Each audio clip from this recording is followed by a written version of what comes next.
Iron Leaves, the paradox form of the legendary Pokemon VIRIZION, has officially arrived in Pokemon Violet, and just like every other Tera raid spotlight so far, I decided I had to see how fast I could beat him. For this raid, we decided to bring in two very specific Pokemon with Chi-Yu and UMBREON in order to make this go as quickly as possible. Now with this one, when the raid starts, there are a slew of effects that go into play here, both from Iron Leaves and myself and UMBREON, so we don't start the timer until we see the attack screen for the first time. But when we do see the battle screen for the first time and the timer finally starts, things get crazy real quick, so let me lay down for you exactly what happens during this raid.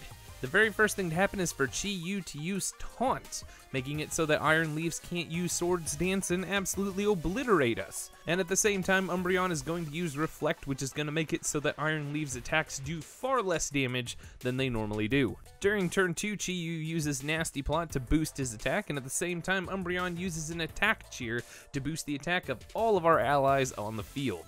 Turns 3 and 4 look pretty much the same, with Chi-Yu using Nasty Plot 2 more times to boost his special attack, and UMBREON just kind of waits on the sidelines to see if we need to use a heal cheer to raise everybody's health. Now at this point, we're getting pretty close to the end of the raid, so pay very close attention to what happens next. After we've used Nasty Plot 3 times, UMBREON is going to use a Helping Hand to boost our attack even higher than it already is. We're going to finish things off with Chi-Yu using a Dark Pulse, and well, just watch Iron Leaves health bar and you'll see what happens.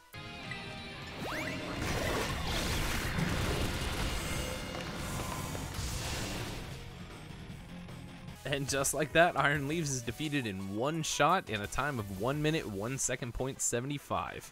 And I honestly don't think we could have gotten it much faster than that. So yeah, for a legendary Pokemon, this raid ended up being pretty easy. Now we'll just have to see how Walking Wake goes, so stay tuned for that video.